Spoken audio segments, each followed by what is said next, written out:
Oi, você tem alguns minutos para mim?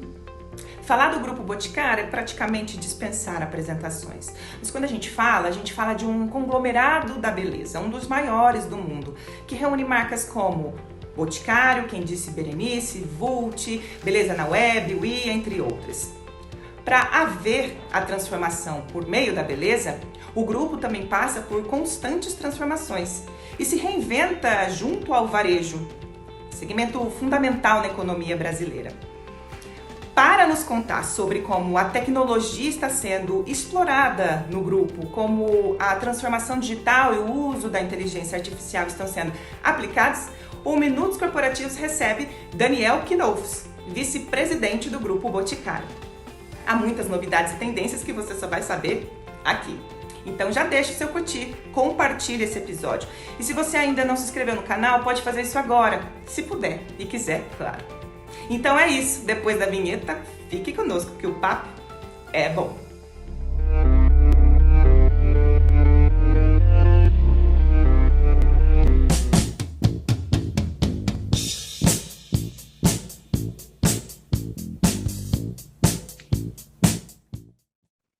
Daniel, bem-vindo ao Minutos Corporativos. Como você está? Muito obrigado pela sua presença e por tudo que você vai dividir aqui conosco.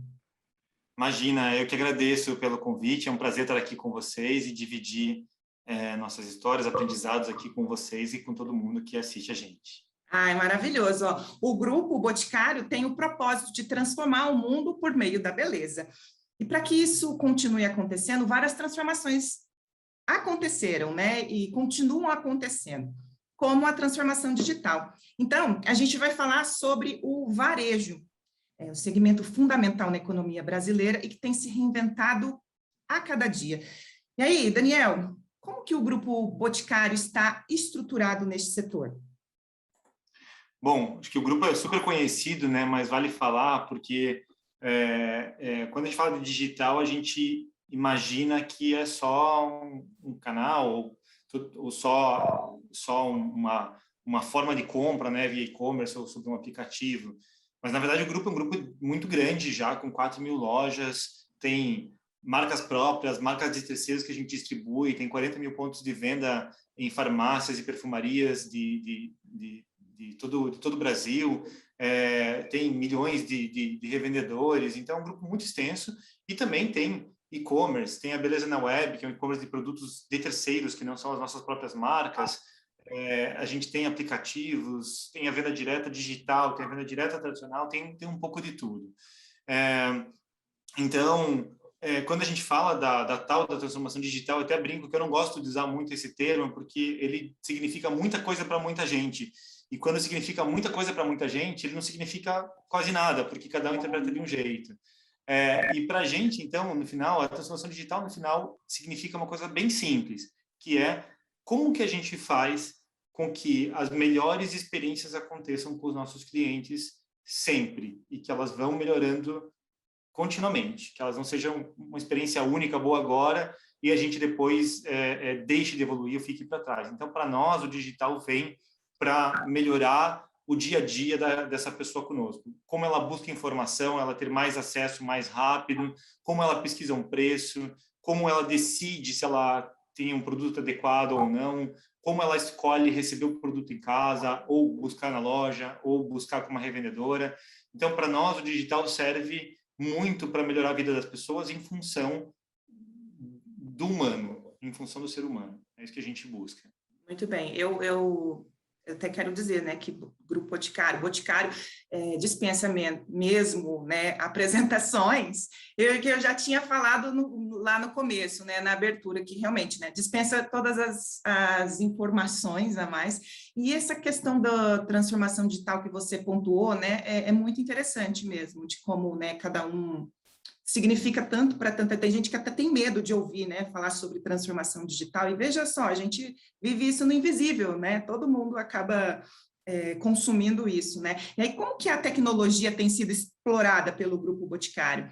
Você pode nos contar um pouco sobre os projetos mais atuais e relevantes dos últimos anos envolvendo o uso de tecnologia nos projetos?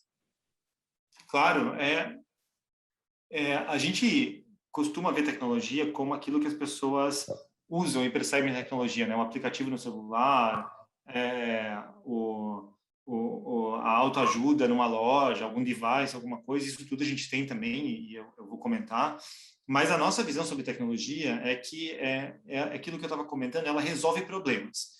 E às vezes resolver problemas é a pessoa não precisar usar tecnologia para que ela tenha uma experiência melhor de compra, ou que ela tenha uma experiência melhor conosco. Então, vou dar um exemplo do que a gente fez recentemente, que até é o contrário.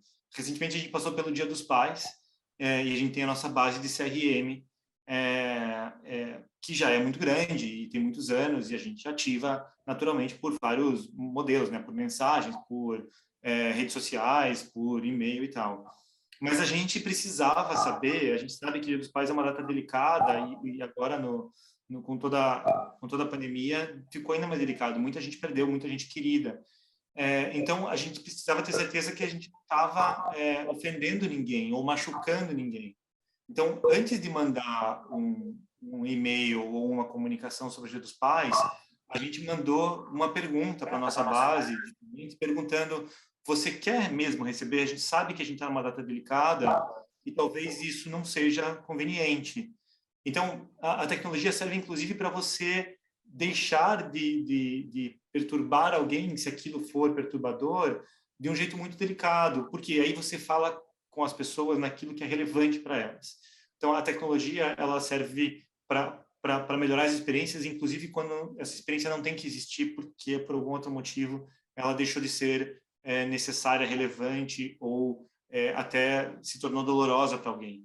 E eu estou falando aqui de uma coisa comercial, mas também tem tecnologia para fábrica, onde a gente está colocando automação, robotização, né, nos CDs, nas entregas, para fazer entregas mais curtas e chegar a um tempo cada vez menor para o nosso cliente.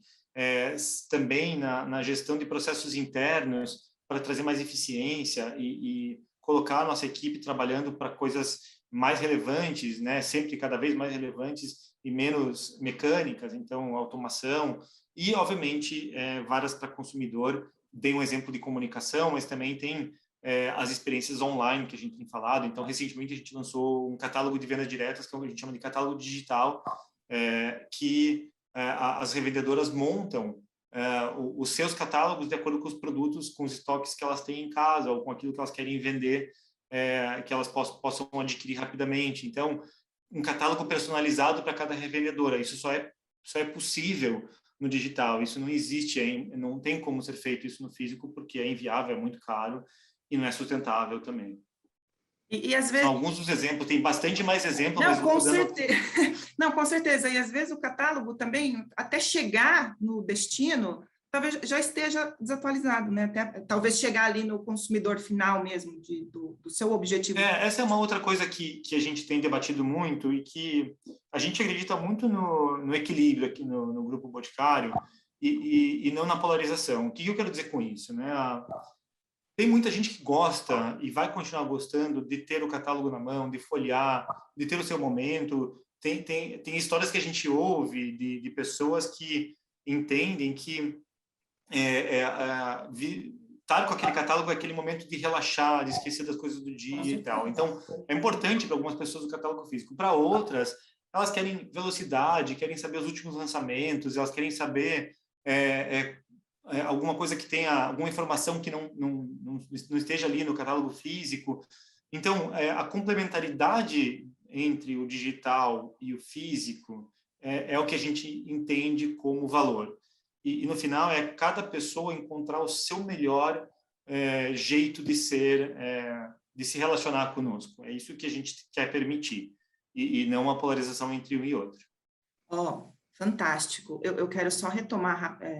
Você falou primeiro a informação, né, dessa triagem de datas especiais, né, com a base, assim, esse contato com a base é tão humano, né? Eu estou dizendo porque, assim, meu pai é falecido há 3 anos, então, assim, eu imagino, óbvio que também, assim, em relação à pandemia, quanta gente perdeu, né, e está perdendo entes queridos, e, claro, fica ali muito mais visceral nesse momento, né? Mas realmente faz sentido, assim, quando eu vejo alguma propaganda, obviamente, eu lembro do meu pai com muito amor e gratidão, mas é uma coisa que não me interessa, né? Assim, mesmo. Então, assim, que bonito, que humano, é muito humano, é humanizar mesmo, né? Isso tudo. Mas e se você for até perguntar, né, ou alguém que pode olhar para isso e perguntar o que, que tem de tecnologia nisso, né? Isso aqui alguém perguntando alguma coisa, né? Uma informação. Na nossa visão, é exatamente isso. A tecnologia ela não tá aí para fazer mágica ou para fazer, vou falar qualquer coisa, um perfume que flutua. O perfume que flutua não resolve nenhum problema, né? O que a gente quer é usar a tecnologia a favor da resolução de problemas reais das pessoas, porque isso é o que vai fazer com que elas se sintam melhores conosco, na nossa experiência e com a relação que elas têm com as marcas. Então, aqui é uma ação bem básica em termos de tecnologia, mas a mentalidade de Exato. pensamento digital, no final, para a gente é uma mentalidade de entender como resolver o problema de cada pessoa. Exatamente, porque a transformação, a inovação, ela começa com mindset também, né? É cultural, é mudança de pensamento também, né? E isso faz, resumindo, você está sendo muito delicado para falar, faz a gente amar ainda mais a marca, né? Então, assim, amar mesmo ainda mais a marca, quando ela tem esse cuidado todo, né? Esse propósito, essa humanização. A pandemia provocou uma readequação em vários segmentos. Como foi que a pandemia atingiu vocês? Quais desafios enfrentaram? Lições aprendidas? Bom, há um ano e meio atrás, quando começou, assim como todo mundo, a gente do nada teve que fechar tudo, parar tudo, né? Isso não foi, infelizmente, uma exclusividade nossa, né? Foi o mundo inteiro que parou, mas no nosso caso a gente parou 15 mil colaboradores e teve que todo mundo ir para casa e fechou 4 mil lojas e 1.000 centrais de serviços, que são espaços da revendedora, são lugares onde são lojas exclusivas para as nossas revendedoras. Então, 5 mil pontos de venda praticamente fechados, todos praticamente fechados, e as pessoas todas em casa. E é óbvio que aquilo foi muito desafiador, muito traumático naquele momento para todo mundo, né? Não foi só para a gente. Então, a primeira coisa que aconteceu, depois de toda a parte operacional, conseguir deixar todo mundo trabalhar em casa, etc, né? Todo mundo já discutiu bastante isso, mas foi ter que rapidamente repensar qual era a forma de sustentar esse negócio, já que a gente tem esse grupo de lojas tão relevante, né? E tão importante, e a gente se orgulha de ter e que para a gente é um diferencial competitivo. E a gente já tinha, felizmente, nos anos anteriores, feito bons investimentos em tecnologia, em digital. A gente tinha comprado a Beleza na Web alguns meses antes, a gente estava investindo rapidamente em e-commerce, a gente já tinha feito grandes mudanças na área de tecnologia, no jeito de trabalhar. Então, a gente teve um preparo de base e a gente, em 3 ou 4 dias, eu não lembro exatamente agora, mas eu sei que foi menos de uma semana, decidiu fazer uma aposta profunda, financeira, de esforços do time para os canais digitais. Então, a gente resolveu acelerar várias coisas do nosso e-commerce, por exemplo. A gente tinha o e-commerce com terceiros, a gente resolveu ter o e-commerce nosso, na nossa própria plataforma. A gente resolveu acelerar ainda mais a contratação de desenvolvedores. Na época, eu assumi essa área há 2 anos e meio atrás, eu assumi ela com 5 desenvolvedores, o resto era tudo com projetos de terceiros. Naquela época, um ano e meio atrás, no começo da pandemia, tinha uns 100 desenvolvedores. A gente, nesse momento, vai fechar o ano com 800 a 1.000 desenvolvedores. Então, a gente decidiu aprofundar nossas apostas em ter plataformas próprias. E por quê? Porque a gente acredita que as plataformas próprias nos fazem velocidade, experiências únicas. Só lá dentro do nosso ambiente que o cliente vai ter algumas coisas que a gente faz porque a gente está querendo fazer do nosso jeito. Então, a gente decidiu, na prática, acelerar a integração da nossa plataforma, o nosso e-commerce próprio, investimento no catálogo digital que eu comentei aqui para você, investimento numa venda direta digital muito mais forte, dados. A gente fez uma aquisição de uma empresa de dados recentemente, que chama GAVB, que é uma empresa que ajuda com inteligência artificial, com internet das coisas. A gente também comprou a Casa Magalhães, que é uma empresa de sistemas de ponto de venda para acelerar a nossa plataforma também e estar mais próximo do varejo. Então, a gente acelerou vários planos que a gente tinha e, além de tudo, a gente internalizou e criou nossos produtos digitais. Muito bom. Eu tenho uma dúvida aqui, aí já que eu estou aqui com... Na verdade, é mais uma curiosidade, mas realmente assim, um questionamento, já que eu estou com o vice-presidente aqui, né, eu quero perguntar. Olha só, durante a pandemia, em que tiveram que fechar, você já deu todos os números, né, de tudo que teve que fechar e etc e tal. Vocês lançaram produtos? Vamos pegar o Boticário, lançaram produtos? Então, eu comentei aqui dos produtos digitais, né? Eu comento que a gente não tem mais projetos, a gente tem produtos digitais, mas a gente lançou produtos físicos, né? Produtos de verdade, como tradicionais do Boticário. Batom, perfume, corpo, maquiagem em geral. Sim, a gente lançou normalmente. Claro que teve uma revisão de portfólio e a gente decidiu acelerar algumas coisas que a gente tinha para o futuro, porque a gente achava que tinham mais chances de sucesso ou eram mais necessárias, e decidiu também travar algumas outras coisas, mas teve lançamento. Vou dar alguns exemplos do que eu falei. Então, uma coisa que a gente fez que foi óbvia e não foi com viés comercial, a gente começou a produzir álcool gel. Né, precisava para o mercado, precisava para os hospitais, precisava para um monte de coisa. Depois a gente até incorporou isso na nossa linha, alguns meses depois, mas primeiro foi por uma questão sanitária mesmo, por uma questão de apoio. Então a gente produziu um produto que a gente não produzia antes. Depois a gente postergou alguns lançamentos que a gente tinha de batons, maquiagens, mas outros a gente manteve. E antecipou produtos de skincare, por exemplo, e outras frentes. Por quê? Porque teve novas demandas no mercado. Então, teve lançamento, a rotina, e essa rotina de repriorização de lançamentos ela é comum também, foi mais profunda agora, mas sim, a gente lançou produtos, sim, e a vida continuou, né? Parte do que a gente queria levar para o mundo era que, sim, precisamos nos cuidar, precisamos continuar nos cuidando, mas precisamos também continuar gerando riquezas e fazendo a vida continuar. Eu fiz essa pergunta pensando mesmo como consumidora, porque, por exemplo, eu uso um batom X do Boticário que eu gosto. Então, assim, eu já já experimentei o uso. E aí, agora na pandemia, né, um ano atrás, fechado, por exemplo, eu poderia comprar o batom já sabendo que é aquele batom que eu já conheço. Agora, você tem um batom novo, lançar, como que eu ia fazer para experimentar, por exemplo, né? Para saber como é que é esse batom novo, sendo que realmente ainda a gente vive eu sei que existem alguns projetos, enfim, né, que a gente consegue ver o batom ali aplicado digitalmente, né? Eu consigo ver isso, mas assim, eu fico pensando como que era para eu poder experimentar um batom novo, sendo que a loja que eu vou do Boticário estava fechada.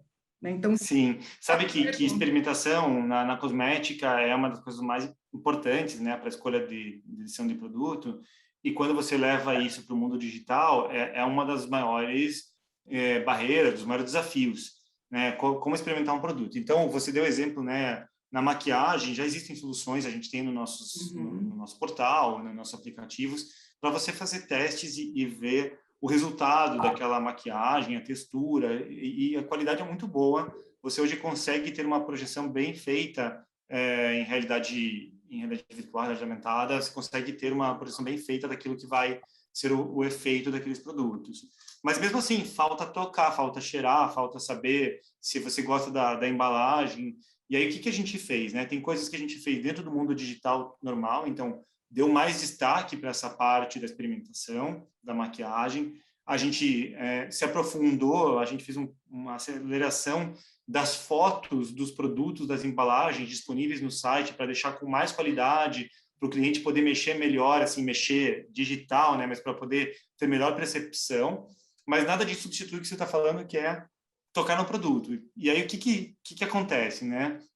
Primeiro, tiveram alguns experimentos, algumas das nossas marcas fizeram alguns experimentos que a gente vai escalar em alguns casos, outros não, mas, por exemplo, você compra o produto e você não tem compromisso de compra a gente manda para tua casa, se você não quiser, você devolve, e com isso você não tem o risco da aquisição no escuro, né? Então, você faz a compra, mas você só paga depois, caso você fique com o produto. A gente ainda não fez isso em escala, mas a gente fez esses experimentos, então é uma forma de gerar esse tipo de experimentação. A gente aumentou nosso investimento em amostragem, então nas compras de e-commerce, de venda direta, também teve mais investimento em demonstradores. E também a gente, como tem uma rede multicanal, mesmo com as lojas fechadas, as nossas revendedoras conseguem deixar produto na casa de alguém, demonstrar. Então, o legal de ter uma empresa que ela não é só digital, nem só presencial, é que você consegue misturar essas experiências de ponta a ponta. Então, tem soluções mais radicais na tecnologia, né, da experimentação que eu estava falando, tem as mais criativas de mandar o produto para casa para testar, e tem, na verdade, as mais completas que envolvem essa experiência de todos os canais. Muito bem, muito bom, muito obrigada, tá? Imagina. E aí você já até tocou num próximo assunto aqui, que é como que a transformação digital e o uso de inteligência artificial tem sido aplicado. Você já começou falando aqui, né? E como que tem sido a resposta dos clientes em relação a essas novidades? Bom, como eu estava falando antes, né, a inteligência artificial ou qualquer tecnologia que a gente aplique, ela tem que ser em benefício de resolver alguma coisa da experiência ou de algum problema dos nossos clientes. Eu não acredito em trazer inteligência artificial para ficar criando cenários para ter um eureka. Eu não acredito no momento eureka. Eu acredito que você, sabendo que problema você quer resolver, você usa da inteligência artificial para acelerar e achar melhores soluções. Então, quando a gente foi, por exemplo, comprar no mercado a JVB, que é essa consultoria de dados, eles são especialistas, eles são agora do nosso grupo, são 200 engenheiros que vieram fazer parte da nossa equipe, engenheiro de dados, cientistas de dados, que eles são especialistas em dados e gerar modelos, inclusive, por exemplo, inteligência artificial. E aonde a gente tem aplicado alguns dos exemplos, né? Então, por exemplo, geração de demanda. Já é difícil fazer demanda para 4.000 lojas, para milhões de revendedoras, para vários canais, e-commerce e tal, já é super difícil, com sazonalidade, lançamento de novos produtos. Prever demanda é muito difícil no varejo. Quando vem uma pandemia, a demanda ela perde o histórico, ela mexe muito, o comportamento muda muito. Aí a aplicação da inteligência artificial é um caso de uso excelente, porque a gente consegue, com ajuda de modelos, ajuda de computação profunda, a gente consegue isolar fatores que foram específicos, consegue entender a correlação entre um comportamento e outro comportamento que antes eles eram imprevisíveis, mas que a gente percebe que existe uma correlação histórica. E aí a gente, no momento onde está muito difícil prever demanda, a nossa variação de erro não piora ou até melhora. A gente continua entregando. Está comum no mercado hoje faltar um monte de produtos, né? Várias lojas estão com escassez de umas coisas, sobras de outras, tem um problema até de commodities no mercado. A gente tem conseguido entregar praticamente tudo aquilo que os nossos clientes pedem e nossos estoques não estão aumentados por causa disso. Então, a inteligência artificial aplicada num problema importante que melhora a vida do consumidor porque ele tem o produto que ele quer e melhora economicamente o nosso resultado porque a gente não tem que fazer sobre estoque. Tem isso, tem recomendação o mercado chama de Next Best Offer, né, que é NBO, que é qual que é a melhor oferta para você, para a Ana? Qual que é o melhor produto, qual que é a melhor promoção que eu posso fazer, em vez de fazer uma promoção global, mas que para você eu posso fazer uma promoção mais profunda, você vai ter um desconto maior, mas eu não faço para todo mundo porque você que quer essa promoção, então a gente canaliza essa margem para você e a gente ganha porque você vai fidelizar e vai comprar e você ganha um desconto mais profundo. E isso é feito através de uma super segmentação que também é feito com inteligência artificial e outras coisas, né? Outros modelos, não é só inteligência artificial. Então a gente tem vários casos de uso, dei 2 exemplos aqui. Muito bom, adorei. E assim, você está falando do lado bom, quais foram os desafios dessa implementação? Olha, acho que lado bom é o resultante de todos os desafios. Não, nada disso é fácil e tem muito erro no meio do caminho, tem Na muita falha. verdade, então, deixa eu só corrigir, você já está falando do final, né? Exatamente.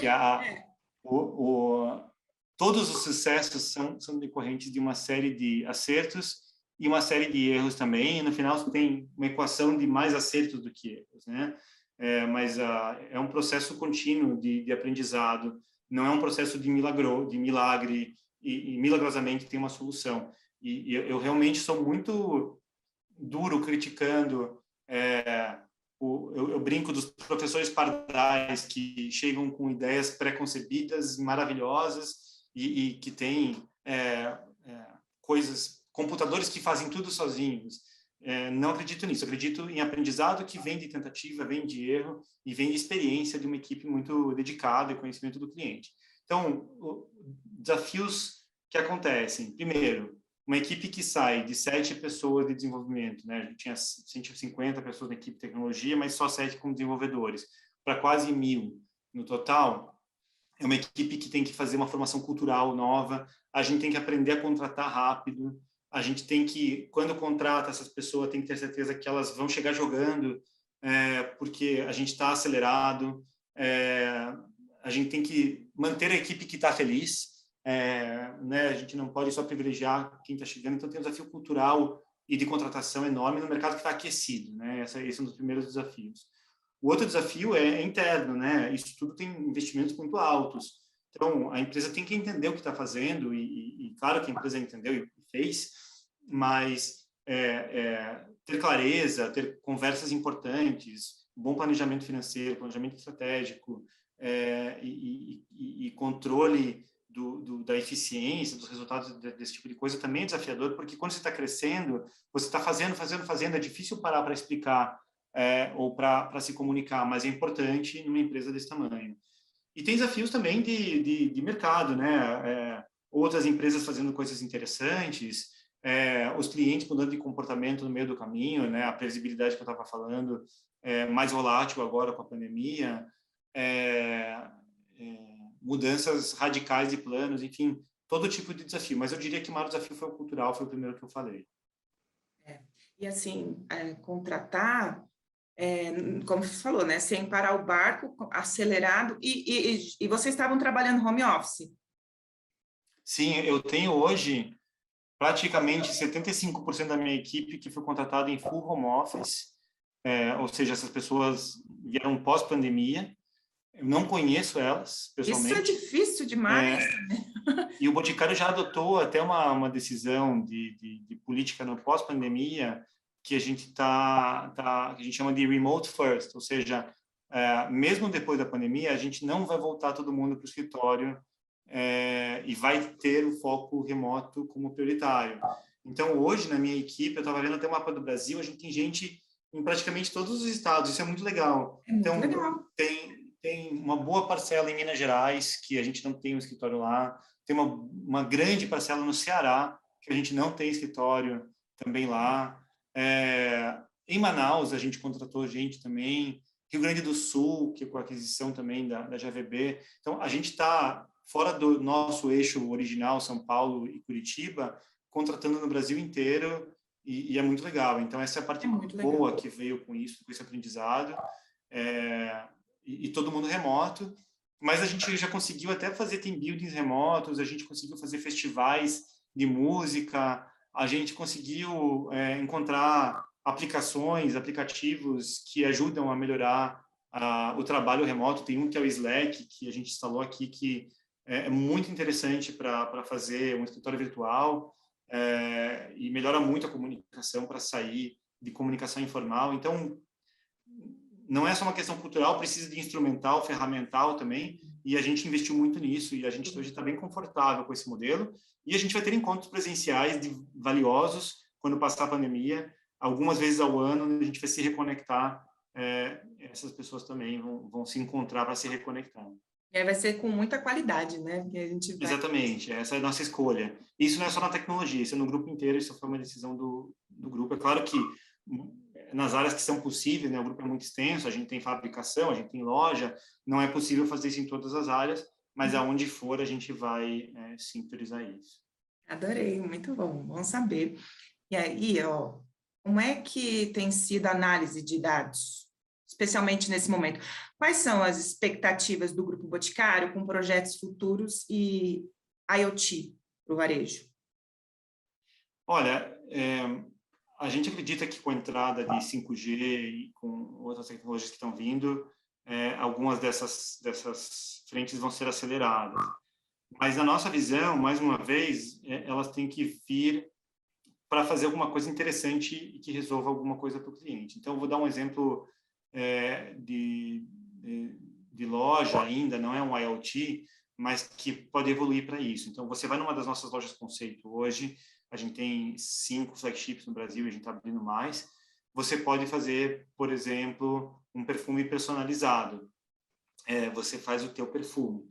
Ainda não é IoT, porque ainda tem uma máquina que personaliza, mas ainda tem alguém operando aquela máquina, ainda tem um perfumista ali. Mas evoluir disso para uma máquina que faça isso sozinho, a gente tem a tecnologia para isso. Mas a gente acredita mais naquela experiência. É bom ter aquele perfumista, ele ajuda você a fazer melhores escolhas. Então, a gente hoje tem ferramentas e tem testes de conceito que permitem a gente evoluir para a internet de coisas, mas a gente ainda não lançou nada disso. A gente está entendendo qual que é o valor que isso tem para os nossos clientes. Tá. E aí, quando eu falo em tendência tecnológica ou de inovação para o setor de varejo, qual ou quais você destacaria para os próximos anos? Tem uma que ela já está... Eu acho que o que vai acontecer no mercado, na verdade, é uma maturidade de várias coisas que estão aí. Eu não acho que... Claro que vai ter inovação, mas eu não acho que vai ser só novidade o tempo todo. Eu acho que vai ser penetração e uso de coisas que hoje são exclusivas de algumas marcas. Então, comprar e não ter que fazer o pagamento na hora, ou pagar por aplicativo, ou sair da loja sem pagar e ter o pagamento automático. É uma das coisas que eu acredito que vai ser uma evolução. O não uso do dinheiro e o uso de produtos financeiros já é escalado no Brasil, mas vai ser levado ao extremo, né, com Pix, com várias fintechs, etc. Personalização. Esses exemplos que eu dei, né, da perfumaria, que eu comentei que a gente faz perfumes personalizados, maquiagem personalizada, que a gente já tem também numa das nossas lojas, que você faz a sua, vai ter uma hiperpersonalização também de experiências de clientes. Então, acho que as tendências que existem hoje elas vão se aprofundar e vão se massificar. Essa é a nossa visão. Muito bom. Ótimas apostas. Vamos ficar aí de olho nas tendências. Então, muito bem. Ó, Daniel, a gente está chegando ao final. Infelizmente, sim, eu tenho certeza que quem está nos assistindo também está dizendo acabou, que pena, está acabando. E aí eu vou para a pergunta derradeira aqui do Minutos Corporativos, que é a seguinte: se você pudesse conversar com alguém no âmbito pessoal ou profissional da sua vida, com quem você falaria, Daniel? Legal essa pergunta. Eu acho que pessoal, o profissional, a gente quando busca bastante, a gente consegue ir atrás, vai encontrando as pessoas. Tem uma pessoa que eu admiro muito no profissional e que a gente já conseguiu falar com um apoio muito grande da Microsoft, que foi o próprio Satya, que é o CEO da Microsoft. Ele fez uma conversa muito incrível com a gente há um ano atrás e foi bem importante para mim ter esse momento profissional. Mas eu acho que o mais legal é o pessoal, que é aquele que você tem que... a pessoa que eu falar, ela já não está nem mais aqui. Que eu sou formado em jornalismo, né? Não sou formado Isso que eu em tinha uma coisa para tecnologia. falar. Você é E meu jornalista. lado de humanas, meu lado aqui poeta, ainda gosta muito da parte da literatura, da leitura. Então, acho que eu buscaria me encontrar com Fernando Pessoa. Esse seria a minha escolha. Eu gosto muito da poesia dele, gosto muito de como é contemporâneo até hoje, e acho que seria quem eu buscaria para trocar uma ideia. Que maravilhoso, mas você ia falar com o Fernando Pessoa ou algum homônimo dele? O Alberto Eu Caio. acho que eu falaria primeiro com ele, Tá para não bom. ficar muito louco, e depois, se a conversa fosse boa, talvez eu fosse conhecer os outros. Eu acho que ia ser boa. Ô, Daniel, que coisa fantástica isso, né? Você, é isso que eu ia falar desde o começo, quando eu fiquei sabendo que você é jornalista também, porque é tão humanas e agora você é tão exatas, parabéns para você, viu? Mas acho que não é uma exceção, não. Eu acho que hoje ainda são poucas as pessoas que estão migrando entre uma área e outra, mas eu acho que é uma tendência de mercado. No final, aquilo que a gente tem falado, né? A tecnologia a serviço da sociedade e dos seres humanos, e juntar uma coisa com outra exige aprendizado, exige skills que eu não tenho, que estou aprendendo também. Nunca vou ser um grande técnico, mas tenho me dedicado. Mas a junção dessas duas competências, acredito que é o que vai fazer a maior parte das empresas entregarem valor para os seus clientes. É o que o Boticário está apostando também, não só comigo, com muita gente aqui dentro. Com certeza, assim, você não é a exceção, mas ainda é a tendência, né? É novo isso tudo, né? E com certeza essa junção tem soft skills maravilhosos, né? Para poder, com certeza, agregar tudo que é necessário dentro de uma marca, de uma empresa, enfim, para realização profissional. Eu adorei, eu quero te agradecer, assim, muito e sempre, por tudo isso, por ter dividido o Fernando Pessoa aqui com a gente também, né? Então, essa conversa não vai, assim, a gente não consegue proporcionar,